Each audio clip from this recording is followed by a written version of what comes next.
Well, hello, and welcome to the MidMO Nerd Show. Your source code for geek culture, your critical hit of fun, and the one podcast to rule them all.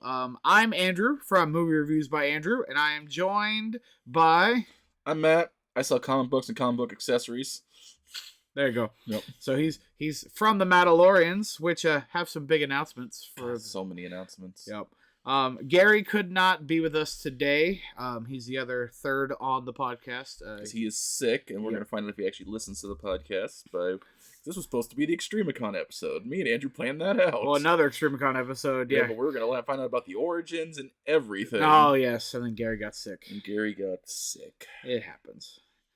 So, but whether your heart is powered by arc reactors, D20s, or a bucket of popcorn, we've got the fandom fuel you're looking for. So roll for initiative, power up your consoles, or grab your Infinity Gauntlet full of snacks, and let's dive into this week's nerdy adventures. Also, if you notice, we're on video! Woo! First time! I'm going to make goofy faces. You're going to see me space off into the background. It's going to be great. You're going to see all kinds of stuff. I'm going to forget to look at the camera. I'm going to look over there. I'm going to be looking up. Well, that's the best part, because I have it set up to where, we don't even have to look at the camera. It's you and I can look at each other and talk. It'll be fun. So, we're pretending the cameras aren't here. Yeah, there's definitely not a camera. Yeah, there's no camera, no fancy... Hopefully I didn't mess up the focus. Nope, on you look great. The autofocus is fantastic working on this thing. So, trying out some new equipment. Andrew now makes me bathe for the podcast. Yeah, no. So because I have to be on video. Hey, we're trying to reach a larger audience. Yes, we are, because we're trying to find other ways for revenue. Yeah! Because our first announcement is, if you're not part of our Facebook, or if you saw it, just kind of what's that? And kept going. The Matalorians is now a fully online store. We are taking all of our back stock, everything in the store that doesn't belong to a subscriber. And it is just going on eBay. Because we haven't had a lot of foot traffic in the last few months, and with the government shutdown, funding hurts right now. Funding hurts a lot. And so me and my family sat down and talked it out, and yeah, it's all online. If you guys have, subscriber lists, those aren't going anywhere. You can still come pick them up. Nothing's changing for you guys. So literally, nothing's really changing. We're kind of just taking a step out of the public. Because it kind of sucks being in the public sometimes. Especially when that public is in your driveway. Right. Yeah, that one got a little weird for a while. So it was just kind of we're going to... Took the signs down, closed it on the Google... still have a Facebook. Like I tell everybody, if you haven't seen, that's why we're doing this at the beginning and at the end, because I know a lot of you guys don't make it to the end, or you space out by then, because I space out by then. Just message me, preferably a day beforehand. If you forget and do it that morning, just bear with me. I might not be here, because we're going to be spending a lot more time going out and hunting books and finding better things for you guys to get, and just kind of building up stock in here, and eventually, hopefully, if everything works out right and the world puts itself back together a little bit, we're going to try to open up in town in a couple years. But like I was telling Andrew beforehand, I have enough product to have a really good online store or a really good public store. We have almost 30 long boxes of comics in here. And when the public stops showing up, and not a lot of people go through the back issues anymore, that's fair, because you guys get plenty of new issues, or most of you have the back issues, or my downfall. When a back issue comes in, I pull it out for you guys that I know you want, and you guys don't dig through the back issues. Yeah. Because that's the part of what makes a comic shop money is, oh, hey, I saw a Green Lantern book you'd like, and they start rummaging through the back issues, and they find 14 more Green Lantern books they'd like. Yeah. But I just pull them out. I'm like, here, I found this one. And you're like, oh, okay, cool. And that eliminates you guys going through the back issues, which kind of shoots me in the foot. Yay. But, so, it just kind of looks like that the physical store is going to be the backdrop for... It's going to be the studio now. It's going to be the studio. It's going to be just a lot of rearranging, a lot of things going on. I've already decorated the wall, brought some of my personal stuff out here. Which you can definitely see behind me and different things. My rifles hanging. Oh, yeah. I got my White Tiger sword behind me, if you can see it on the camera, down low. I think so, yeah. You probably see his little head with Kimberly on top. Yeah, a little bit. Yeah, but yeah, I just brought things out here because I had things that I always wanted to display in the shop, but I also just don't want to sell. And I'm very bad at when somebody comes in. How much is that? I don't want to sell that. That's mine. But I always get to the point where, yeah, it's this much, I guess. And then they buy it, and then I gotta go hunt down something again. And then I just never get around to hunting down something because I feel bad about spending that money on me, even though it was my toy. I was like, it's fun to own a toy store is what we're learning, but at the same time, it is fun. But don't bring your own stuff into it. Like, as much as you want to make, like, put it behind a shelf that says not for sale. But then that makes your display look really lame.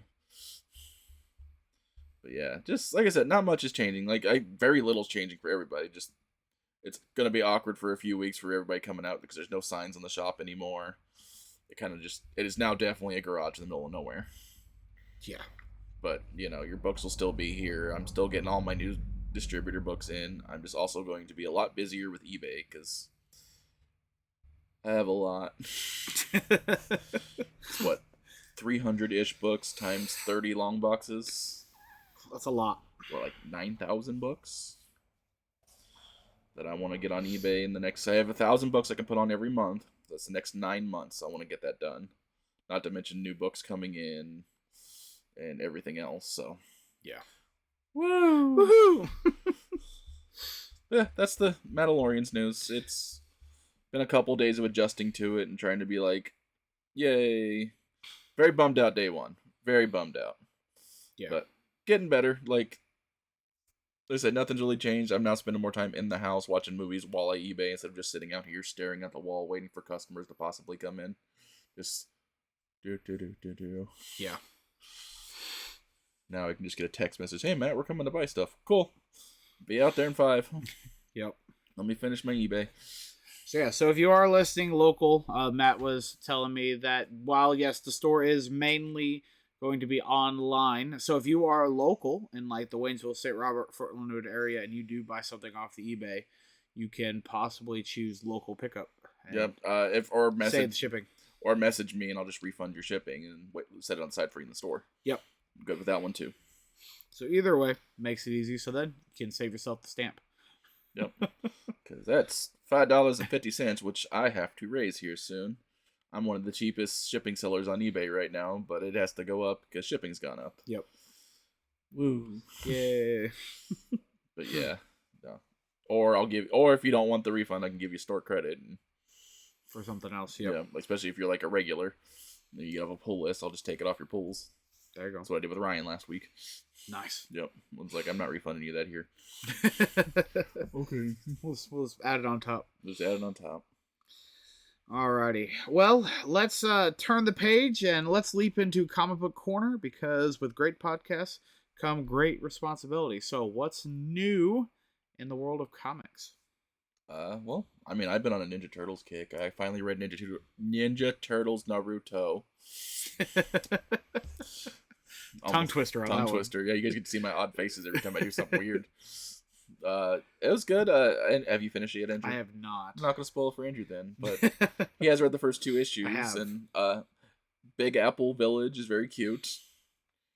And just, it kind of leans in the turtle story very heavy. And, like, I think you find it out in issue 2, but Kakashi didn't know Splinter. He knew Splinter's master's name. Mato Yoshi? Yeah, he knew Yoshi. Yeah, it makes sense, yeah. Yep. He knew but we knew Splinter was, because it was, Hamato. He's like, Hamato, are you a Hamato? Yeah. He's like, huh? For those of you who are like, what are you talking about? They're the same person. No, in the original Turtles lore, they are not the same person. That was his pet rat. His pet rat who watched him do karate and learned karate from watching his master do karate. But every background story is valid because there is a turtle multiverse. There is. And it is actually coming out in the comics soon. Yes. It's a battle world that they're doing with turtles. That's awesome. It's got the last Ronin, Raphael, Night Watchers side by side with the new movie one, the little kid one. And I was like, this is going to be tonally weird, but I'm here for it. It sounds fun. Yeah. They just released a promo image of all, like, the Raphaels in the universes. And they're like, somebody's like, that one doesn't. That's Mikey. That doesn't make sense. I'm like, you didn't read the books. That's the Night Watcher version. That's still Raph. No, it's yeah. Shredder issue 2 came out. It's still holding on pretty good. I finally got a restock of Casey Jones #1. I never got to read it because it kept selling out. Still haven't read it. A lot of people like Casey. It's Casey Jones. The main series is ending its second arc here next week. Issue 12 was coming out, and then issue 13 starts a whole new arc with new writers. And they're doing the thing that annoys me the most. They're turning it into a trading card thing, where they're releasing blind bags. Oh gosh. Yeah, and then they did that with. You can thank the Battle Beast for that. Because Battle Beast came out and the blind bags were so popular, I sold so many on eBay, and I ordered 5 of the Turtles ones. So if you guys want any of those, let me know ahead of time. If not, they're all hitting eBay, and I'm not even worried about it. There you go. Because I know I have to order them because I know they're just gonna sell. Yeah, a lot of people will want to do that chance of, because it's a lottery thing. They like gambling, and you can get really good variants, and it's like. That was something that I saw that was coming out of New York Comic Con this week. They had a lot of Spider-Man blind bags. And not like I watched somebody open it on Whatnot, opened one of the 1 in 25 Venom variants. Whew. And I was like, oh. And somebody got and it came with like 2 of the high dollar ones, like the one that was, I think it was one of the Spider-Man ones that was a 1 in 250, and one of the Venoms was a 1 in 25, same bag. And somebody got it on Whatnot for $85. That's cool. And they're both worth like $500 a piece plus. Oh, I know. The Turtles ones has like 1 in 1,000 and one like 2,500 variants. Yeah. I said I might even put them on bid on eBay and just see where they go. Yeah, because people would be willing to, argue over them. Which that may be something too to look at for maybe setting up a Whatnot or something. If that's something you're interested in. So we're gonna work on. That's the weird thing I don't want to do by myself. Yeah. I love my dad, but I don't trust him on the internet. Like, I don't trust him to be PG-13 long enough here. That's fair. Especially when we're live and he can't take it back. Like, if we were recording something, we could just edit out the old man things he says. Yeah, we can play the TV thing. It's like, get a little bleep button for him. Yeah, because let's be honest, he's an old man, and if you've ever known or spent time with old men, weird things come out of their mouths. They just say things. Yeah, they just say things. Like, they don't, there's no filter. The filter has been clogged, and they threw it in the trash can. And so it just, whatever word comes out. And they generally don't mean anything by it. It's just what it is. It's words from their time period. Yep. Yeah. And I am politely not saying the words or alluding to what they are, but you all can guess. We love you for listening, Carl. He doesn't. He doesn't even know how to download a Spotify. He'd be like, what's a Spotify? You can watch it on YouTube, right? He'd also be like, what's a YouTube? That's true. If it doesn't play the news or Western movies, he don't care. The funny thing is, YouTube now plays the news, which is know. Great. I'm not telling him that because he'll mess up my YouTube algorithm. That's also fair. Because I don't want I get mad every time I see the breaking news when I'm trying to scroll for Minecraft videos. Like, give me more Minecraft. Like, I don't care what politicians are doing. Are they going back to work? Because that's what I want to know. That's what we want to know. Yes. Are they working? Yeah. Well, I was like, Gary's not here, but we have so it's suit up and recharge for cosplay batteries. Time for Con Tales, where the convention floor is always critical mass. Well, I can actually give Gary's news. He became a Missouri Ghostbuster. Yes. So yeah, that's right. Yeah. I don't know what con he was at last week, but he was at a con. I think it was Anime Con and Horror Fest. Okay. And he became an official Missouri Ghostbuster there, which, yes. It's going to turn out making me and Andrew probably Missouri Ghostbusters at some point. We'll see. All we got to do is get a jumpsuit and put our names on it. Yeah, get a proton pack. Yeah. I don't think Gary had a proton pack. Oh, no, he doesn't yet. I know he's working on one. Yeah. Oh, no, I think there's a picture of him with a proton pack, but he probably borrowed somebody. Yeah, we also have several pictures of us wearing proton packs in our That's ours. also true, too. That's true. They have extras. Yeah. Because we just steal Eddie's and walk around the con with it. Yeah. And then, like Andrew said, New York Comic Con happened, and a whole crap load of announcements. Holy smoke, yes. Like Marvel's new lineups coming out, your Uncanny X-Men's continuing on its numbering after the 3-year time jump. I'm so excited. Yep. And then, I need to play catch up, but I'm excited about that. All the X-Men are picking up. We're getting a Cyclops book. Ooh. Yep. Your boy, Gambit, is in running for Sorcerer Supreme. I'm so excited. So you're everybody's like, why is Gambit? Gambit has always been magically adjacent, and he currently in the comics. Andrew can tell you this if he's caught up, because that's like issue 4. So yeah, he has the other eye of Agamotto. Yes, because Agamotto had 2 eyes. Yeah, yeah. No, that was probably the craziest issue. Is like I'm just sitting there and I'm reading, and all of a sudden it's like just a dragon shows up, and I'm like, what? Gambit is a great gambler, and what is magic other than gambling? For a lot of it, yeah. Yeah, Especially when it comes to Doctor Strange. Yeah, especially when it comes to the Marvel rules. Like, DC has a much more, like... They're very strict. They're very strict with their magic. Their rules are very strict. You can say things backwards and things happen. Good old Zatanna. Yeah. And then, Constantine makes deals with devils. Yeah. But Marvel, like, you could just... Marvel's a D&D game where you can just find a magical item chilling about and like, hey, you're a sorcerer now. Because, like, the running for the Sorcerer Supremes are... Valeria Richards, which I'm excited for, one of my favorite characters. Storm, who's also... Why Storm? She is literally the weather goddess. Yeah. Her powers are also magic-based as well as mutant, because she's, like, descendant of, like, African witches. Yeah. Oh, God, who else did we have? It's probably the one that's gonna win is gonna be the Scarlet Witch. That makes sense. Nico Minoru, if you don't know that, she's one of the Runaways. Yep. Gambito. And then the one that doesn't make sense to me, 0 sense, and I say this as somebody who loves Carol Danvers. See? What? Well, she did during, oh god. Before Bloodhunt, it was an event a couple years ago. Her and Doctor Strange switched bodies, and she had to learn a little bit of magic because she had no powers because she was in Stephen Strange's body. Yeah. That's the only reason I'm seeing that she's going to possibly be the Supreme.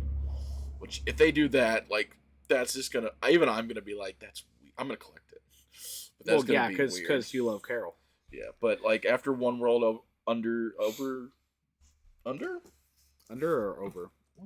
It's right here. I think it's under, isn't it? One World Under Doom? I think it's One World Under Doom. Maybe. Yeah, One World Under Doom. Huh. Hello. Look at... Ta-da. Can they see it? They can. They see it? Yep. They see it? Yep. It's got 1 issue left after this one. We're on issue 8. Issue 9 ends it.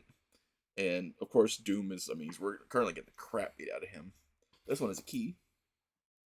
This is a key issue, because I just flip to the end like I do in all events and just see what happens. It made me sad and upset. Oh, there you go. Yep. But I'm assuming he loses his Sorcerer Supremeness. Yeah. And then they've said Doom's story is going to continue in Captain America. Which right now it's making sense because Doom's having his first meeting with Captain America in Cap's comics. Okay. Oh, then wait, which Cap? New Cap? Old Cap? Old Cap. Okay. They're showing it's a flashback.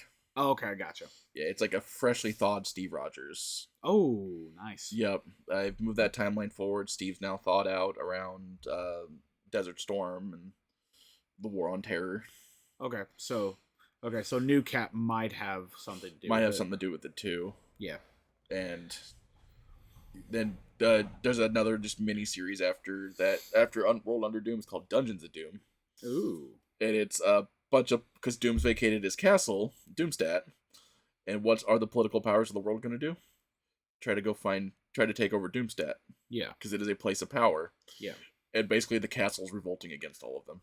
I mean, that's fair. It's going to be like a D&D campaign, but...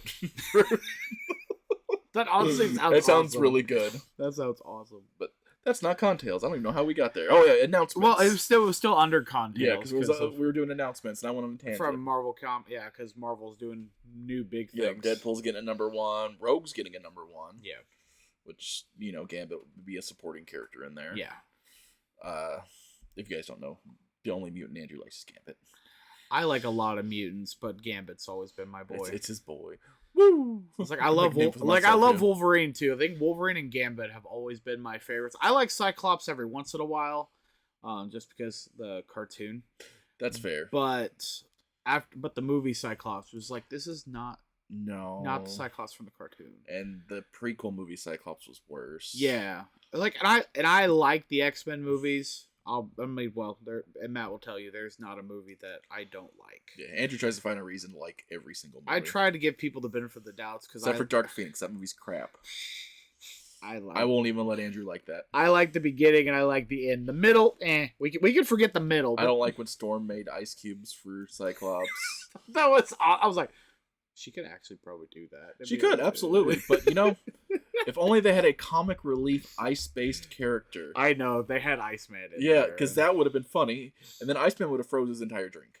Because he does that for Wolverine in X2. Yeah, no, but Iceman would have made the entire drink. Yeah, it's just A solid block of ice. There you go, buddy. Yeah. And then Cyclops could have melted it, but yeah. No, he could not. Oh, that's true. Those are concussive blasts. That's right. His are different. It is not heat, even though every comic changes it. Yeah. Canonically, they are concussive blasts. It's force damage in D&D. Yeah.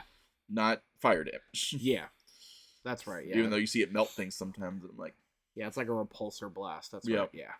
Because they come from a weird pocket dimension. Yeah. Which is so. Cyclops is so weird. Him and Havoc's powers are weird. Yeah. I mean, wait till you find out they have 2 more brothers. Oh, gosh. Old Vulcan and Adam X. Oh, boy. Adam X, if you've never looked him up, he's incredible. He's the most 90s character you've ever seen. Has a skateboard. Yep. I'm digging that. Yeah. But yeah, no, concept. I was like, I think let's see. The next big thing, I mean, I'll look it up real quick, and since I have my computer in here, I can. The big announcements that I saw for Missouri Comic-Con that's coming up they moved it this year. It's not in February. Ooh. We're actually moving it to April. And it's not going to be... we're going to get flooded instead of frozen. Yeah. But they moved it from... it's not going to be at the convention center in Springfield. They're moving it to the Ozark Fairgrounds. So it's going to be outside. Outdoors in April. I don't know how I feel about that part. But I'm assuming that... I mean, there is a building there. So... That feels weird. I don't know how they're going to do it. But they moved it to... it still says convention center on Facebook, but someone said that... But when you go to the event, it says they're moving to... Oh no! On the announcement that they have for their first guest, it's going to be at the Ozark Empire Fairgrounds, which seems very weird. But yeah. I don't know. Maybe there'll be a big tent. Hopefully. Hopefully they're going to do something. I wouldn't do an outdoor event in Missouri anywhere between April and May. That's fair. I went to a concert once in May in Missouri that was an outdoor venue, and guess what? It rained the whole time. That's Tornado Alley if you are watching or listening from places that are outside of the United States. Random guy in Indonesia. Thank you for listening. We love you, random guy. You can now see our faces on YouTube. You can if you ever watch us on YouTube. Make a comment and introduce yourself. Yep, say hi. We'll give you a shout out every time. We'll try. You're our favorite listener. But yeah, no. So the first guy they announced was Randy Quaid. Oh, good old the guy from Independence Day. I know him more from National Lampoon. That's where I know him from. That's Uncle Eddie. Good old Uncle Eddie. I know him from... Yes, he is from Independence Day, too. Going right back in the pooper. Yep. That's right. Hello, boys. Hello. I'm back. What? Yeah. No, so... Love that movie. So that was their first guest, was Randy Quaid. And then the one that they just spotlighted a couple days ago is Ryan Colt Levi. I have no idea who that is. He is a voice actor. Okay. I only know him from Chainsaw Man. He voices the main character in Chainsaw Man. Oh, that's cool. So he's got a few other ones. Let's see. Musician, artist. Let's see.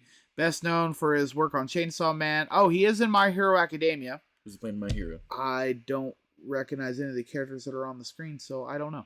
I'm gonna be. Oh, he's just from World Heroes Mission, so he's probably just one of those random characters that show up in just that movie.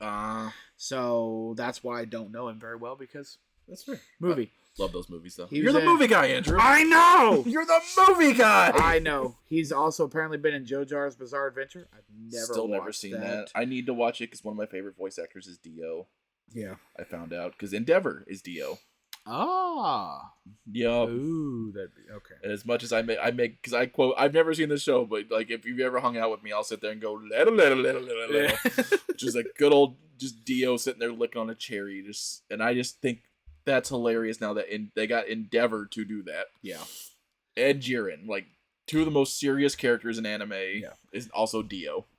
Okay. Oh, okay. I recognize the character, but I don't know their name from My Hero. I'm gonna get off camera and go on Andrew's camera. Yeah, you can for a second. But yeah, and then he's also been in Fire Emblem, Barbie, and more. So based on the art style, that's the one for my hero. that's the newest movie. That's the... Okay. Yep. Well, it says World Heroes Mission. Yep, that's the newest. So yeah. But I don't know. I don't think it's the newest. I don't remember. I don't know. It's been a minute. Yeah. No, because the newest one was just them doing the Italian mob stuff. Yeah. And then it's a random hero for my hero, but no, he's the main character in Chainsaw Man. So that's how. So Caleb is very excited because I like Chainsaw Man. Caleb loves Chainsaw Man. I was reading it for a long time until it became a high school Romance. slice of life story, and I'm like, this was demon murdering and. Not no more. Yeah, now it's okay. What are we doing here? Yeah, but no, I might jump back into it. I like some slice of life stuff. We can talk about it a little later when we get down to the bottom or when we get closer to screen time stuff. But yeah, no, I'm getting into some of the slice of life. Some of them. There's one. I do like some of them. There's one of them that I really like, but most of them is kind of like, it'd be alright. I'm gonna cry your eyes out. Watch your lie in April. See, I don't know if I want to because anime already makes me sad and teary-eyed when things happen. This one's just sad. So World Heroes Mission was the 2021 movie. Yes, because your next was the recent one with Italian All Might, which was if you're a My Hero fan, that was hilarious. Sit down and watch that. I was dying. That was funny. All right. But, so that's all I really have for con, big stuff. Again, so Missouri Comic Con's coming up. Extreme Con next year. Very excited. The I've done the dates so many times. September 25th through the 27th, I remember correctly. Yeah, I think it's not on Dad's birthday this year for once. So, yeah, I think those are the dates next year. Still at the St. Robert Community Center. 25th to the 7th, 2026. I got it right. 25th through the 27th. So 3 days again. Yep. Friday, Saturday, and Sunday. Yep. The weekend passes are available. I'll let Gary do all the big major details. I know we talked a little bit last week about some of the guests, but I know he's actively working on getting different guests, and we're working on promotional materials. Yeah. So, yuppie, it's gonna be good stuff. It'll be fun times. All right. Pull up a chair and order some health potions. Let's roll for persuasion. Because welcome to the Tabletop Tavern. We had a really good Daggerheart session last Monday. It was fun. Very roleplay heavy. Yes, that made me happy. Which Daggerheart leans itself to be more narrative driven than anything else. And I've kind of been slowly letting go of control a little bit, which Daggerhearts encourages the DM to do. Yes. So I let you guys tell stories and do things with the characters, and you guys design parts of the world.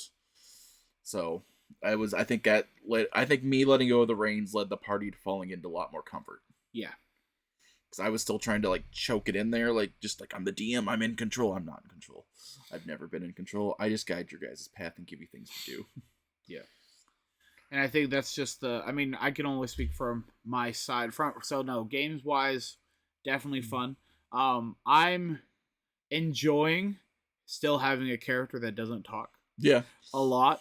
And so for those of you who are like, what's going on? So we got to bring NPCs into the world on Monday last week. We did a month hiatus, and in-world and out-of-world. Yes, in-world and out-of-world. And I made them all make a friend, literally. So we made friends, and mine's a friend from my backstory, but I'm playing a character who's mute, so basically no one knows they've seen her around. She's came in and said hi and talked to me, but they don't know her name. They just know that she's this mysterious woman.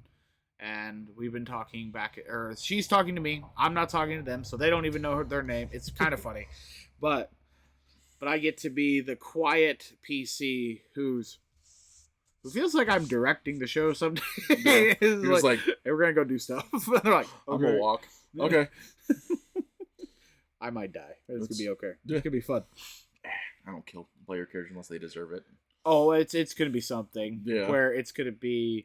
Just based on the way that I've made the character, I'm going to die for somebody else's stupid mistake. Right. Hey, and it's because we got Steak under control.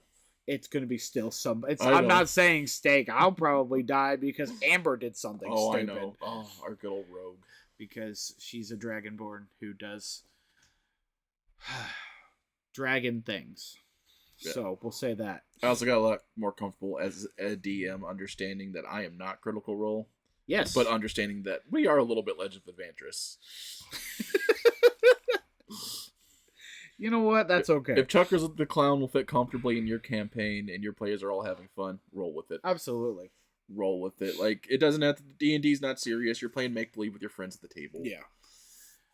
Which that's something, actually, I mean, kind of funny, since we're on the thing too, is like, we also did a live one-shot at Extremicon. I was finally able to get that edited, per se. Kinda, yeah. It was kind of a cluster. It's not pretty, but it will service. It will do. And from the almost 2 hours that we recorded, it's based on all the distractions. It's only down to about an hour and a half now, from an hour 45. Nice. So we didn't really lose that much. I did have to do some audio editing because even though I'm loud enough, I was not close enough to the mic, but that's okay because I'm loud anyway. So during the small little break we took when I was leveling up, so I had to change my audio a little bit, but that's fair. Other than that, no. So, but it has nothing to do with the characters that we're playing on Monday. They're in those characters that we played in the one shot are in the world, but they're not part of the main story. They're kind of side characters. Wherever if we do a one shot again, it was the Scooby-Doo gang, essentially, minus Daphne. Yeah, we did Scooby-Doo essentially. So that was definitely fun. But yeah, no, that was one of the things. Like, we're not Critical Role. Like, you can hear Matt say, it's like, we're not Critical Role, but we're gonna have fun with it. And then he looks at me and goes, well, Andrew's Critical Role. I was like, yeah, I do voices. It's fun. I used to do voices, and I'll do it when in the time, like, we have a new character, our new NPC. Yeah. And he has one line. His name's Cornswoggle. Yes. And he just... I'm going to be a dad. I'm going to be a dad. He's just a little halfling. That's right, buddy. That's it. You got it, buddy. You got it. I'm going to be a dad. I'm going to be a dad. Yes, he's Ellie from The Walking Dead. He really no, is. Not Ellie. Last of Us. There we go. No. Now, from now on, I'm gonna tell Ryan she's Ellie from The Walking Dead because he loves The Last of Us. You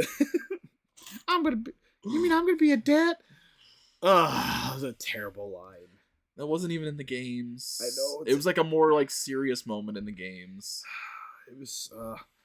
Yeah. No. After episode 2, Last of Us season 2 does not exist. Does not exist. We'll get into it in TV shows. Yeah, we'll get to that. I have something else that doesn't exist. We'll get to that in a second. But yeah, let's see. Oh, my personal D&D game that we're doing on Friday nights. We are got up to we just finished 97 session 97 in our 4-year campaign. We're going on year 5. So 96 we just finished. This Friday we'll be doing 97. And they have confronted the big bad evil guy. Ooh. So, he forced their hand because he kind of shows up. But they went to go get help from the naval base. And their former captain, who's the big bad evil guy, already got to the naval base before them, wiped out the entire navy. So Andrew's playing One Piece D&D. Essentially, yeah, we're doing One Piece D&D, and they're having fun. Yeah, and so they wanted to do judgment. They wanted to do a pirate campaign, and I was like, you know what? I'm watching One Piece, so all the islands are different. If you are interested, so since we're on YouTube, and I'll plug it again, if you go to Hobbit Hole Games, you can see all the adventures. I think I have up to session 70 up there, so you have plenty of hours of nonsensical, unedited. It'll be just like One Piece. D&D. It's very slow moving on some. I'll say that because again, we're not professionals. I do voices. I do crazy things. The rest of the players do not, and that's okay. I do it because I enjoy making voices and doing different things. But yeah, no. So they're meeting up with, or they're having a standoff with Captain Hawks. The whole setup is they've been searching around the world for these 2 artifacts. The PCs have the 2 artifacts, and when you put the 2 artifacts together, it gives you a map. Also known as the 2-piece. Yes. It gives you a map to the legendary artifact known as the Fleece of Lifeblood. So Kind of did a little bit of National Treasure in there as well with the 2 artifacts, having to find the secret map. They haven't even looked at the map yet, which is awesome. But they have both artifacts, so they still have no idea where the fleece is. It's also perfectly okay to base your campaign off of movies and TV shows. As everybody's having fun. Oh, 100%. My first campaign was I ripped off Star Wars, Game of Thrones, and oh gosh, there was another one. I think I had a little bit of Lord of the Rings stuff in there, but not a lot. Just kind of hints here and there, especially with the elves. That was the big. That and the dwarves. Oh yeah, no, I ripped off Mines of Moria, 100%. That's fair. Yeah, it was great. As long as your players have fun. Oh, they had so much fun. Because right now, I'm ripping off the Addams Family in Hotel Transylvania. I kind of got that. Yeah, I'm loving it. It's ripping it off pretty well. I'm loving it. But yeah, people haven't realized that Willow's just Wednesday Addams. That's fair. That's fair. You know what? I did not make that connection. But now that you said it, I'm like, yeah, yeah, 100%. So no, we're having a fun. So yeah, but no, but the second campaign is definitely One Piece adjacent. But I've ripped off other things. Like I had Jurassic Park. One of the islands is legitly Jurassic Park. It was great. That's the beauty of like an island-based campaign is you can just, if you feel like something, I did that with Spelljammer. Yeah. Is this like, you know what? Spelljammer works really well, especially if you have ADHD and you can't keep your attention that well. Well, you guys done on this island? Yeah, cool. Next island. Exactly. Yep. And that's I watched this movie this week. We're doing Blade Runner. That's right. So that's essentially what I've done with all the islands. They've all been different. They've done the Jurassic Park. They haven't gone to the one island that I keep trying to hint at. It's basically going to be my Curse of Strahd underworld island. Oh, that's easy to do, especially with it being October. Oh yeah, no, they just wake up in the mist out of nowhere. Well, especially now they're with your BBEG. But they're fighting Captain Hawk, so I'm gonna let them do that first. Yeah. But yeah, no, it's I'm ripping off Underworld. The vampires are, especially Underworld 3. I guess I should say Rise of the Lycans. The werewolves versus vampires. Yeah, it's all medieval and whatnot. Yeah, and there are humans that are there having to pay tribute to the vampire. It's great. I'm also slightly ripping off Critical Role with we all always rip off Critical Role with Taliesin Jaffe's backstory with Percy. 100%, 100%.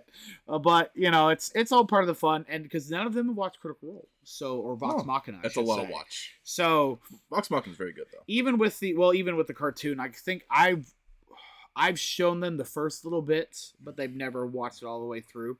But no, definitely excited. Mighty Nine's coming out soon, but we can talk about that later. Yep.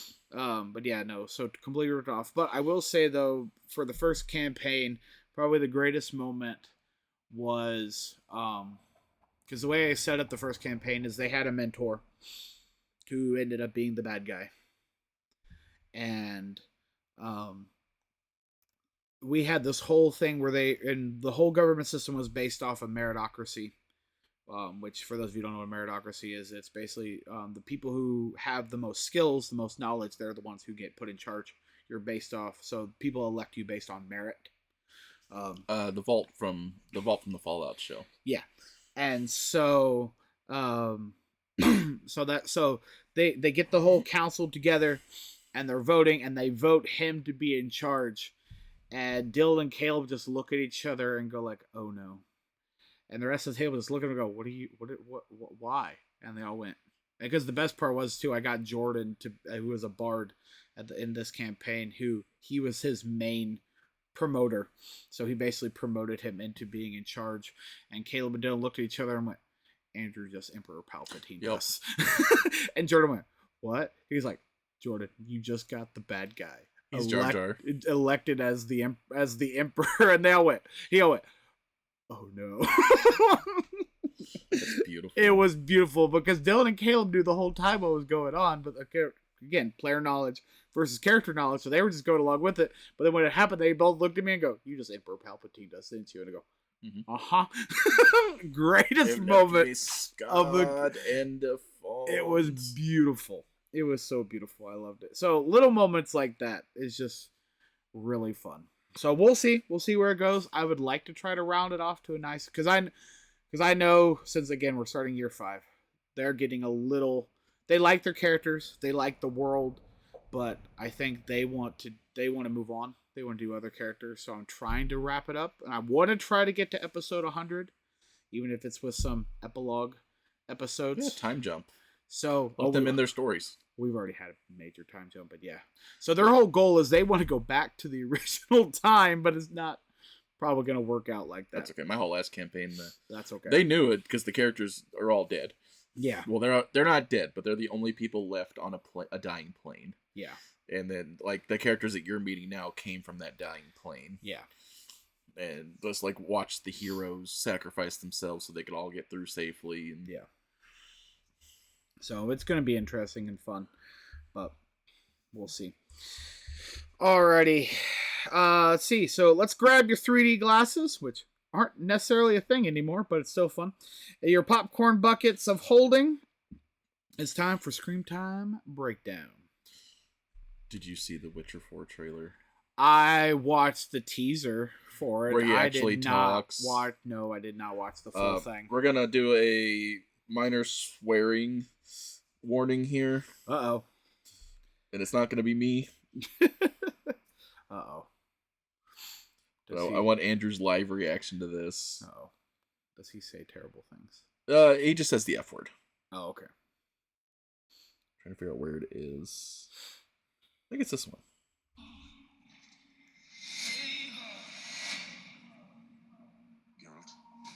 You spent a lifetime battling monsters and men.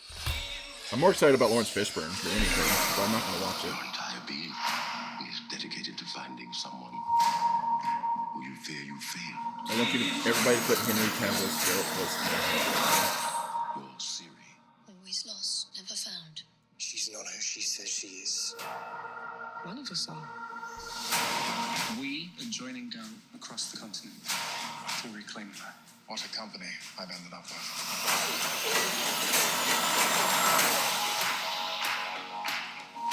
Something is shifting on this continent. Bogafort is gathering an army. Whatever he's up to, Ciri's at the center of it. She will be mine. Can we win this fight? We can if we build an army of our own. We need to save Ciri. We are stronger together. You'd abandon a life of peace. Join me on a death march. Until the day you die.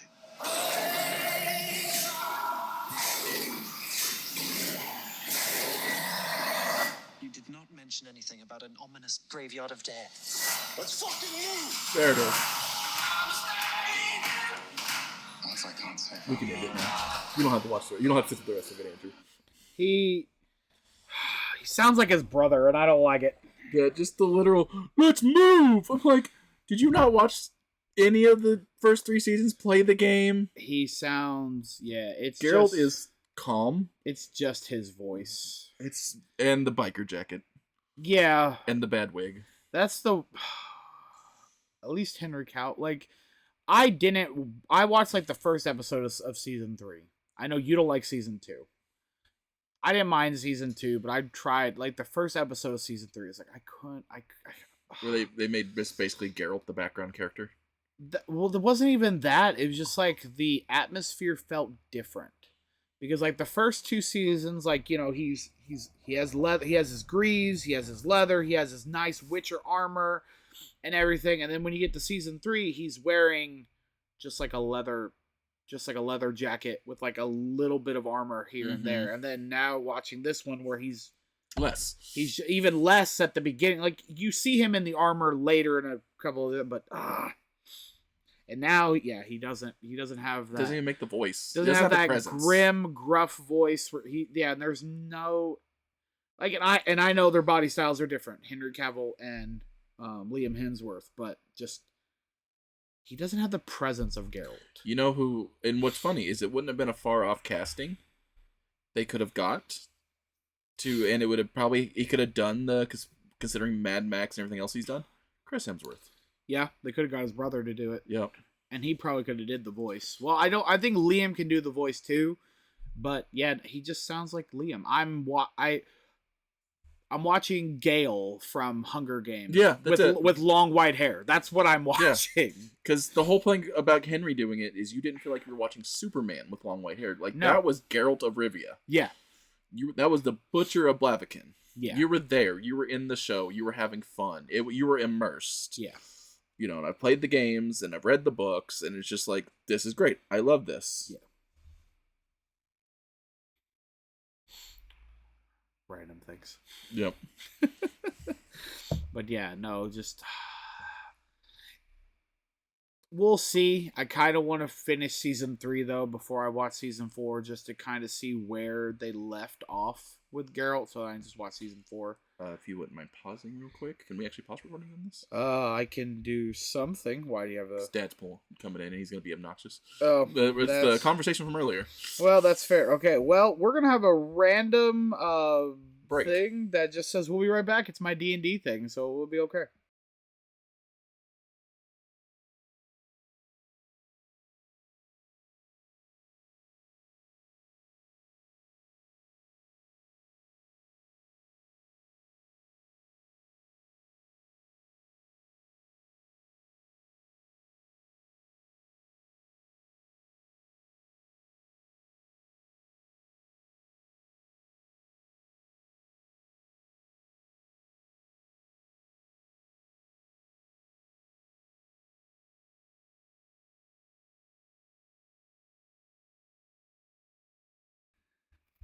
And we're back. We're back. You're about to hear the door open again, but it's cool. So if you saw the random, that's my logo for the Lifeblood campaign. We'll be right back. I'm gonna come up with one for the MidMO Nerd Show too, and he's back. He's back. But that's okay. So minor things. I don't even know if I'll cut it. I just think it'll be funny. On a shelf back there, unless Andrew has one back there, but the Safe Puff Marshmallow. Just cut it right quick. Oh, we're getting a demonstration on the podcast. Getting some ASMR going on.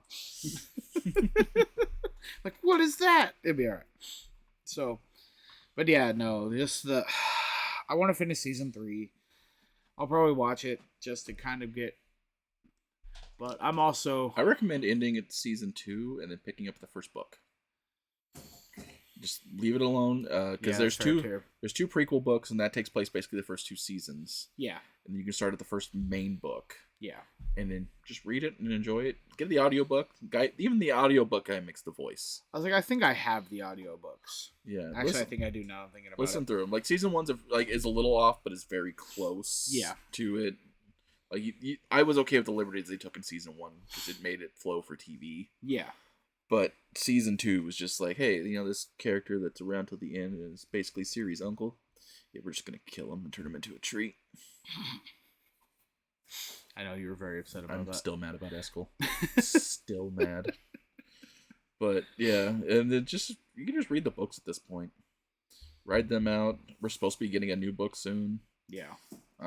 Only reason they're still doing the show is because they've already paid him. He gets paid regardless as if they make a show or not. The guy who wrote the books. Yeah. So, that's it. That's the only reason. So they're just going to try to recoup some of the money.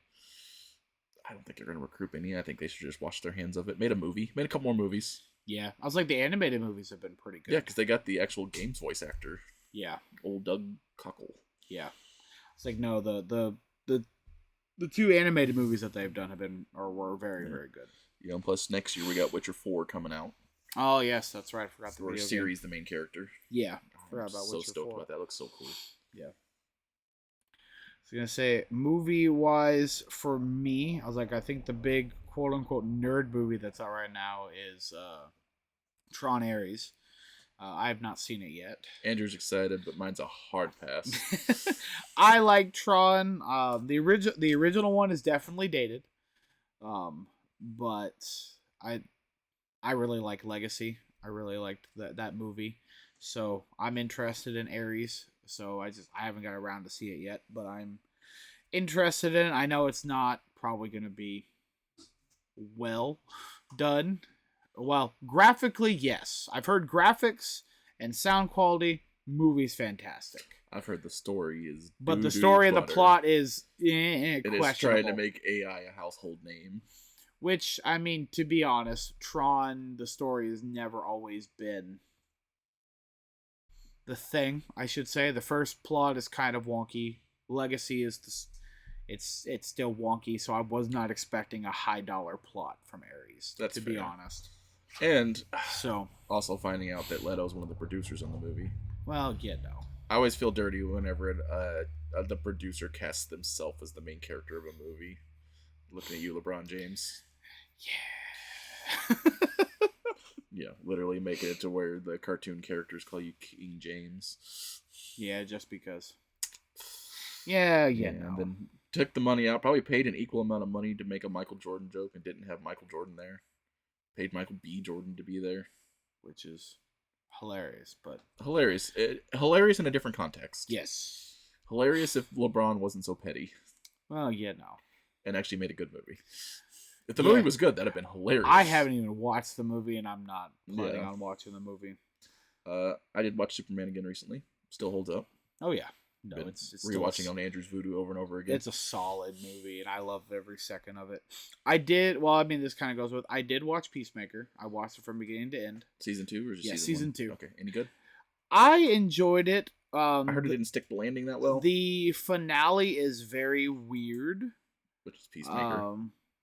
Well, compared to the first finale Yeah. of season 1, season 2 definitely felt like a letdown. That's fair. Especially since episode 7 was, holy smoke, episode 7 was ridiculously crazy. But yeah, episode 8 was definitely, it wasn't bad, but it wasn't what I was expecting from it, especially with the big hype that everyone was, where James Gunn was like, hey, we're gonna have a big cameos and all this different stuff, and I'm like, okay, cool, it's gonna be like the end of season 1, like where the retcon Justice League, now the Justice Gang shows up. But no, the only like cameo that they had was the alternate dimension prison that Rip Flag has now set up. Oh, any good like actual characters in it? No. No, there was no characters, no nothing. It was just the big cameo of like even when they were going through all the doors to find the different realities, there really wasn't. There was like, I think the one of like the dying skeleton hot air balloon, I think was a big character for something, but it was kind of just like a throwaway joke kind of thing. The little candy people was a little weird. They were violent candy people, like eating people. I mean, that's fair. Like guy got his face ate off. Huh. But I don't know. And I think the funniest thing that I saw somebody say online was like, it felt like 2 music videos shoved together, and I was like, that's fair. It's 100% fair. I was like, that's accurate description of the season finale. So it was a conjungled mess. But the way it kind of seems is like they're doing something to set up things in the future. But I heard the cameo was actually a bald man. Well, and that was in episode 7. Oh. Yes, the bald man shows up in episode 7. So that's why, like, when they said season 8 or episode 8 was going to have an even bigger cameos, you're like, wait a minute, how are you bigger than the bald man? Like, who's showing up? And then nobody showed up. It was an alternate dimension. Also, James Gunn's been dropping just a lot of red herrings. There's that too. So he likes messing with people. He does, and I think it's funny. So I was just expecting something maybe a little bit more, but knowing that this leads into Superman 2, I'm intrigued to see what they do and where Peacemaker is currently. We'll see. I know they're not doing a season 3 because they said no season 3. I was like, okay, so this is done with Peacemaker. They'll probably end up in like Suicide Squad stuff. But he's showing up. But we'll see where it goes. So, but I'm still hopeful for the DC. Oh yeah, Supergirl and Man of Tomorrow are going to be great. Oh yeah.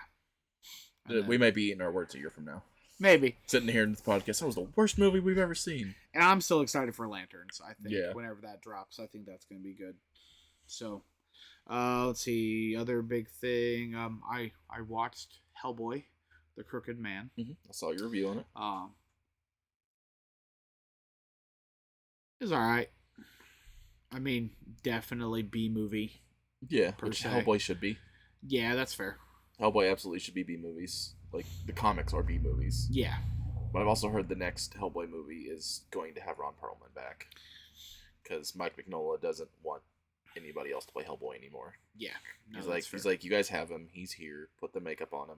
Yeah. He wants to play Hellboy. Yeah, absolutely. Let him play Like Hellboy. Ron Perlman wants to play Hellboy. Which I've been watching Blade, and I forgot he was in Blade 2. Yeah. Blade 2. Yeah, no. I mean, I like David Harbour's Hellboy. I know a lot of people hate that movie. I couldn't get into that movie. I I watch a lot of dumb movies, and I couldn't get past the wrestling match. That's fair. I lost interest. That's fair. I just turned it off. I was like, I'll watch something else. It's just it's random. It's more like mini Hellboy stories instead of one cohesive. It's a short story. Yeah, that's a lot of short stories shoved into an hour and a half. Yeah. Which, I mean, I was down for. I'm like, you know what? I've seen 2 long story Hellboy ones. I still maintain those are great movies. Oh no, I love the first 2. I Yeah. absolutely love the first 2. I think I keep going back and forth because I know everybody says Golden Army is better than the first one, but I really like that first Hellboy. The first one's a movie. classic. I think I really like the first Hellboy movie. So no, Crooked Man was good. And they inspired that weird fish sex movie. Oh, The Shape of Water. Yeah. Yeah, it's the same outfit. It's not Same actor. Oh yeah, it is. Yeah. Doug Jones. They're not connected at all, but yeah, it's the same Outfit, same actor. Yeah. He has a That different name. Should have just been Abe Sapien. Yeah, it was a different name. Yeah, it was really weird. Shape of Water. Watched it once. I don't know why I bought it. I was like, it was an okay movie. I never had the desire to watch it again. I was like, I don't know why I bought it, to be honest with you. The bad part is when I said the weird fish sex movie, Andrew knew what I was talking about. Because every time people say the weird sex fish movie, I'm like, oh yeah, Shape of Water. yeah, it's Beauty and the Beast with an alien. Yep. That's all it is. It's just Beauty and the Beast. That's all the movie is. Yeah. But yeah, no, The Crooked Man. If you're interested in watching it, it's on Hulu. I tried to watch it since Disney Plus has the weird thing where they're doing Hulu stuff on Disney Plus. I tried to watch it on Disney Plus first. That's where I saw it, and I was like, but I don't know if it was my internet was messing up or what, but the streaming between Disney Plus and Hulu was not functioning. So I went to Hulu and I found it and I started watching it and it played perfectly fine. But no, it's definitely it felt more like a TV movie. That's fair. Than a Hollywood. It looked like I've seen movie. the trailers for it. It looks like a fan film almost. Yeah, that's kind of what it felt like too. Like it should have been a YouTube movie. Yeah. But yeah, no, graphics are not the best. The storyline is not terrible. There, it's 1960s. I want to say 1965. I think is when it was. And they're going through the Appalachian Mountains on a train, and the train cryptids. And the train crashes, and then they deal with a weird Appalachia community that's haunted by witches. Yep. And a crooked man who's running this witch cult. So a lot of voodoo stuff, essentially, is what it is.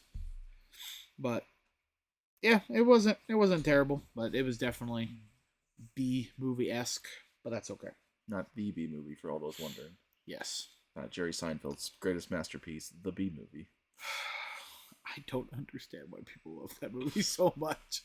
I don't get it. Masterpiece. I don't get it. Like, I enjoy the B movie.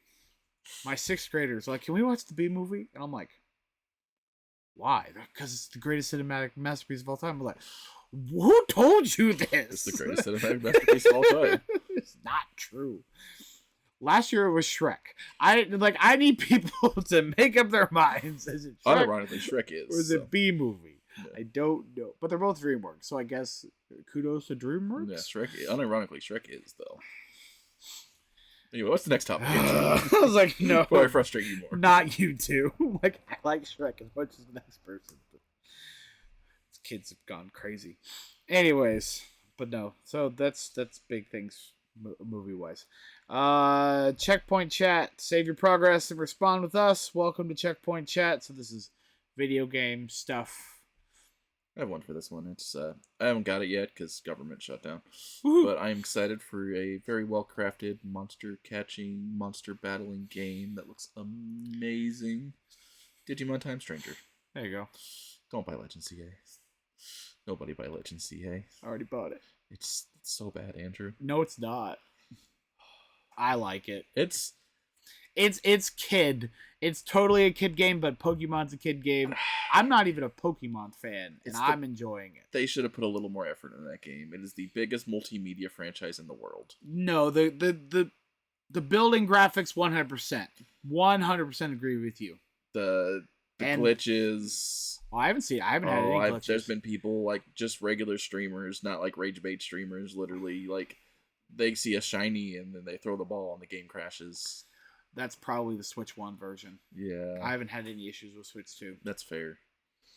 So that's probably what it is. It's just the Switch 1 they made it cross-platform, but it wasn't made for the Switch 1. But also the buildings, if you think an $80 premium game on a $500 console. No, I know. And we've seen that Game Freak can do better. Oh, I'm fully aware. Digimon Time Stranger. I'm enjoying the battle mechanics of this one where they're more live time. That one's. If you want that, Legend Arceus. Which, yeah. It's a more well-crafted game. By the same people. Yeah, but Arceus didn't have the way that it does. It's different. It is different than Arceus. Yeah, no, it is different than Arceus. Because, so with Arceus, like, you'd put out your Pokemon and they would just kind of go side to side. Like they normally do. Mm-hmm.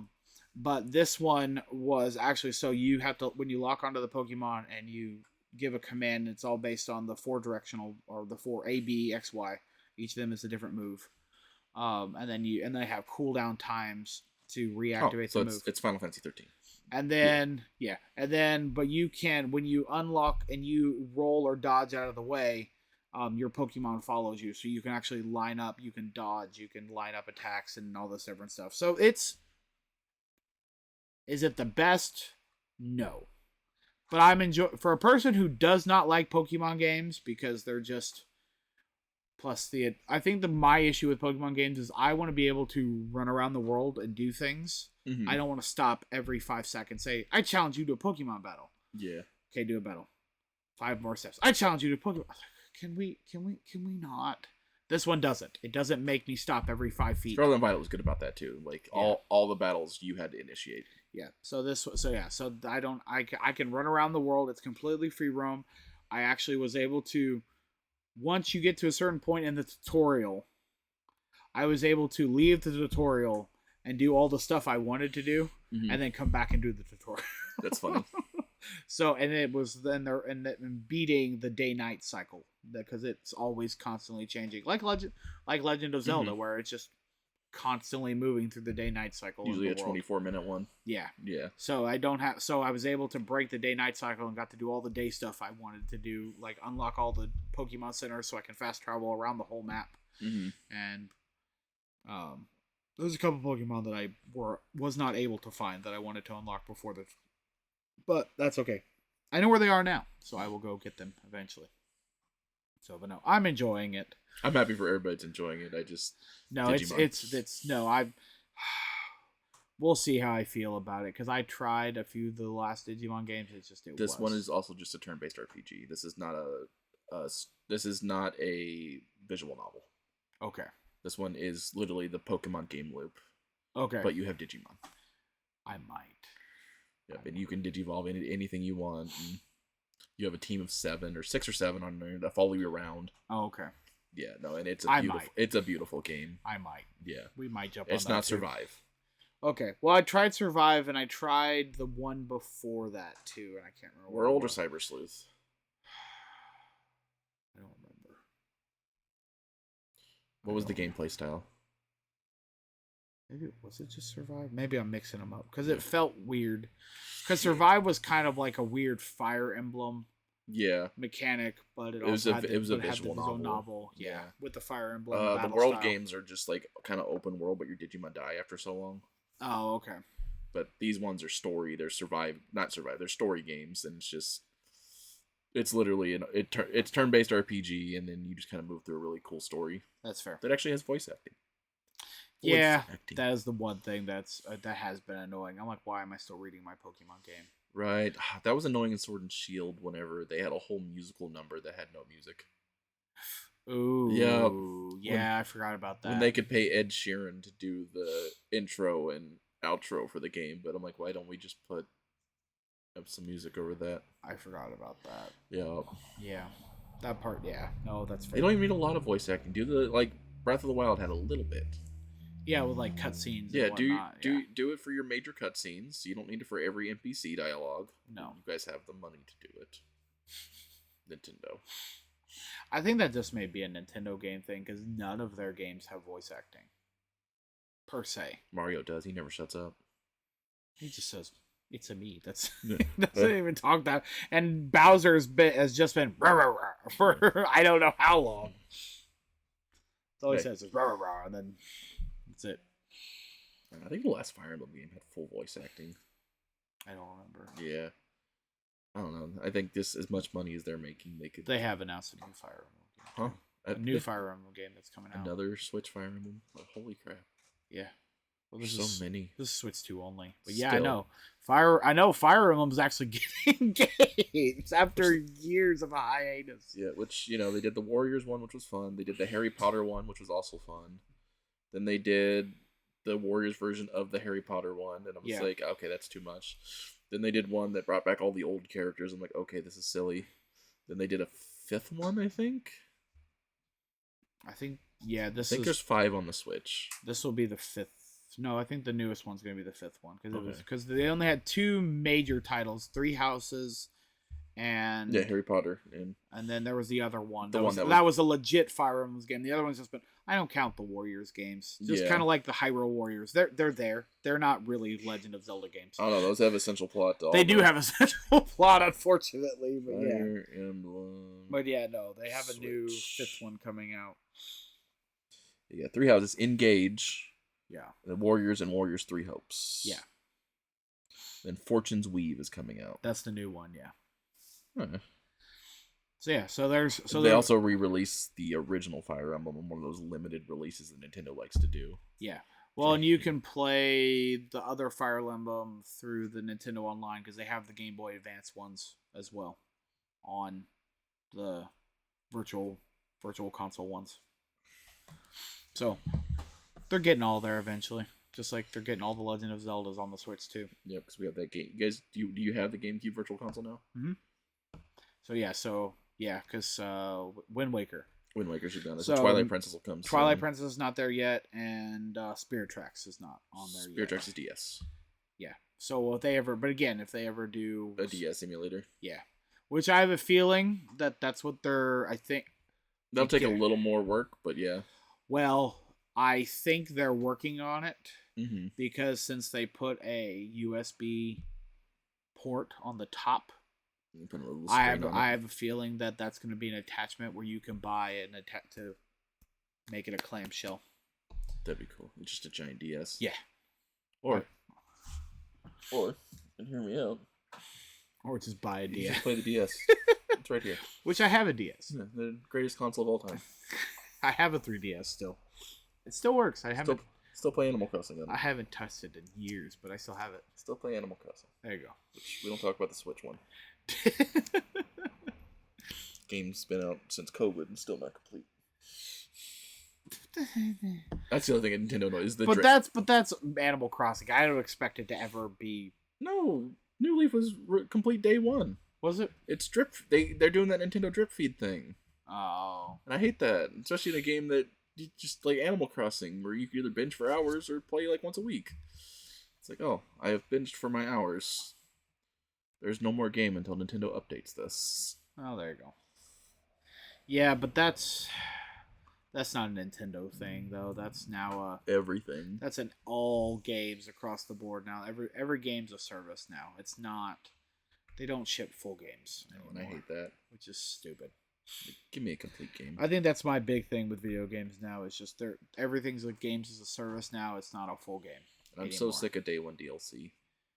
Yeah, which Yeah. I do find. Yeah, everybody's like complaining Nintendo, like Nintendo did this. So, like they're not the first ones. They're not the first ones, but We've they're had the a ones that lot. held out the longest. Yeah, they have been the ones who held out the longest. And now it feels kind of dirty with them doing it. Everybody defended them not doing it. Yeah. I defended them not doing it. Yeah. Like, release your game, release it complete. You know, like Star Wars Outlaws cutting out the Jabba the Hutt section for DLC. Yeah. Yeah. Rude. Because, you know, you're playing an Outlaw game in the Star Wars universe. Who do you want to go see? I want to go see the Hutts. You want to go see Jabba. You want to go to Tatooine. Yep, nope, that's DLC.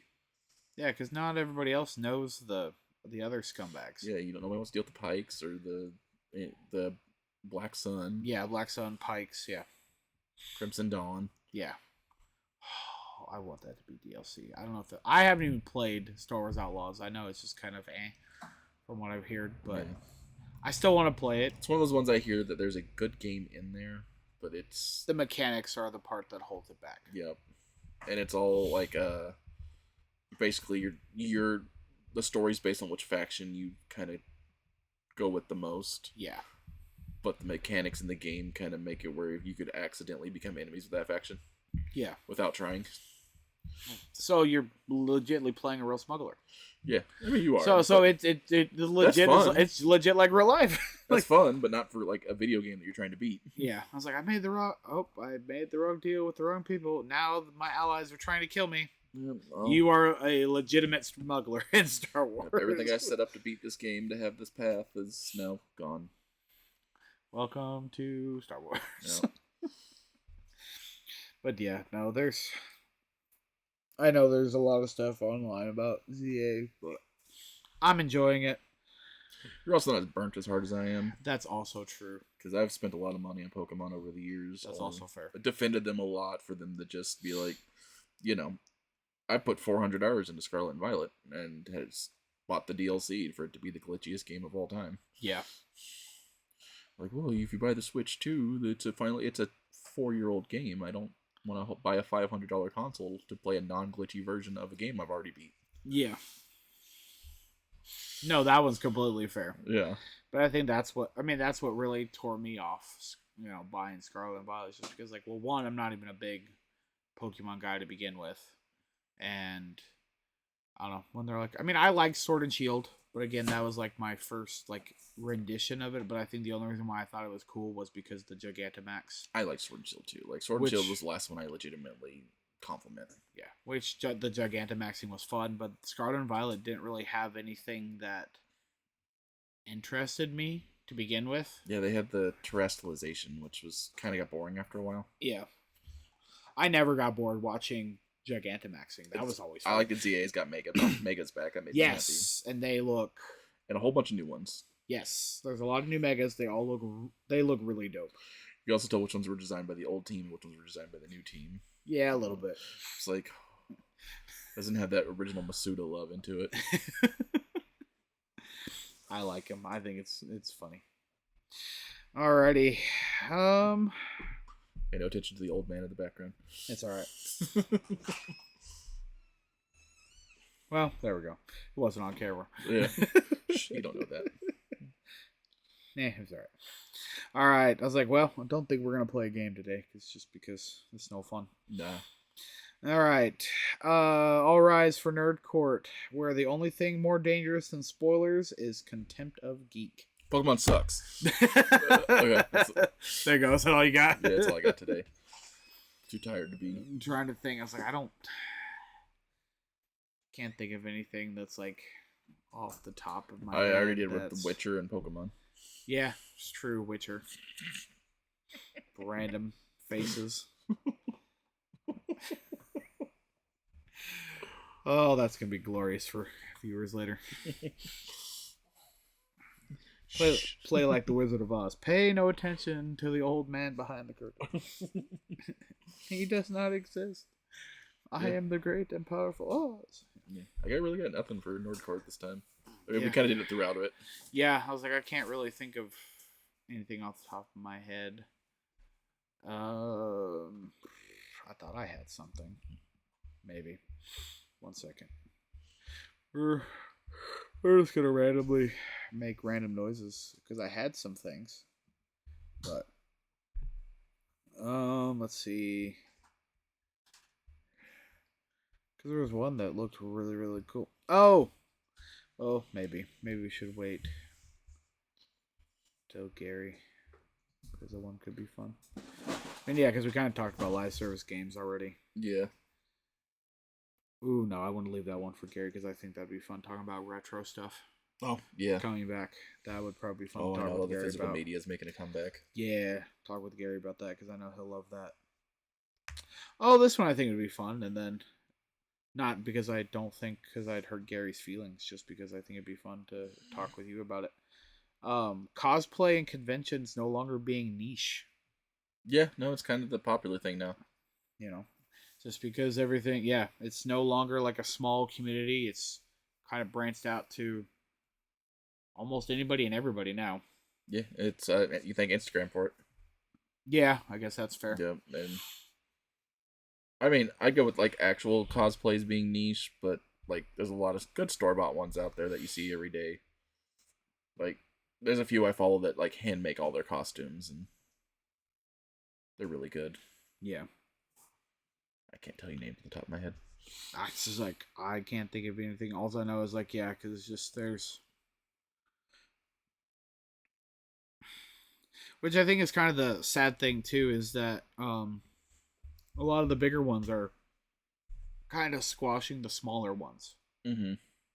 And I don't know if it's just because, I don't think it's because, bigger names, guests and different things, but it feels... Like, well, ExtremeCon the last 3 years is like there's been a good steady flow of people. Yeah. But it's just, I guess it hasn't felt like there's been as many attendees. Like it was my very first year when I actually finally got to go. Mm-hmm. 4 years ago. Now I've been helping for 3 years, but the first year, like it just seemed like when I was there, like it never seemed to die. From the time I got there to almost, 7, 8 o'clock, where there was almost like 100 people in the cosplay contest to now, 3 years ago, there was a lot of people. The 2 years ago, a little bit less than this year. Like maybe 25 people. Yeah.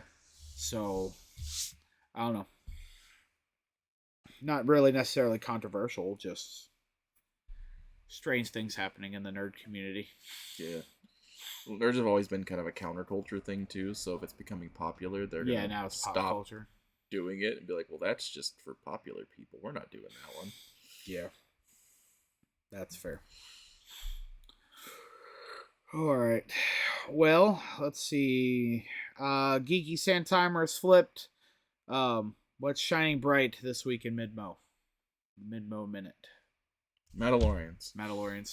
Still shining bright. Yeah, we're doing it. He's tired.